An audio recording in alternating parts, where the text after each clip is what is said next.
যানজটের দুর্ভোগ থেকে রেহাই পাচ্ছে না কেউ, এমনকি সরকারের শীর্ষ কর্মকর্তারাও আজ আটকা পড়লেন সেই একই ফাঁদে। আর তারপর যা ঘটলো তা যেন সিনেমার দৃশ্য। মন্ত্রীর গাড়ি থেমে গেল, কিন্তু চলতে শুরু করলো একটি মোটরসাইকেল। বুধবার সকাল, ব্যস্ত ঢাকা সিলেট মহাসড়ক, ব্রাহ্মণবাড়িয়ার আশুগঞ্জে তীব্র যানজট। ঠিক তখনই সড়ক পরিবহন ও সেতু উপদেষ্টা মোহাম্মদ ফয়জুল কবির খান যাচ্ছিলেন ভৈরব থেকে ব্রাহ্মণবাড়িয়ার পথে।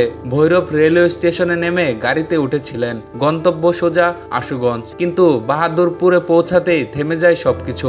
যানবাহনের লাইন যেন শেষই হচ্ছে না। 1 ঘন্টা কেটে যায়, কিন্তু গাড়ি 1 ইঞ্চিও সামনে বাড়ে না। শেষমেশ সিদ্ধান্ত নেন উপদেষ্টা, থাক এবার মোটরসাইকেলেই যাই। হেলমেট পরে উঠে পড়লেন বাইকে। চারপাশে উপস্থিত পুলিশ সদস্য আর সাধারণ মানুষ সবাই তখন অবাক। মুহূর্তেই শুরু হয় আলোড়ন। মোবাইল ফোনে দৃশ্য ধারণে ব্যস্ত মানুষজন। কে জানতো আজকের দিনে একজন সরকারি উপদেষ্টাকে এমনভাবে রাস্তায় দেখা যাবে। আশুগঞ্জ থানার ওসি খায়রুল আলম নিশ্চিত করেছেন, উপদেষ্টা সকাল 10:15টার দিকে উজানভাটি হোটেল থেকে রওনা দেন আর সোহাগপুর এলাকায় এসে আটকে পড়েন যানজটে।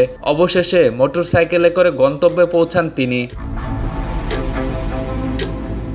এদিকে স্থানীয় সূত্র জানায়, সোহাগপুর থেকে সরাইলের শাহবাজপুর পর্যন্ত 15 কিলোমিটার দীর্ঘ যানজট তৈরি হয়েছে। কারণ একপাশে ফেলে রাখা মালামাল এবং সড়ক সংস্কারের কারণে তীব্র যানজটের সৃষ্টি হয়েছে।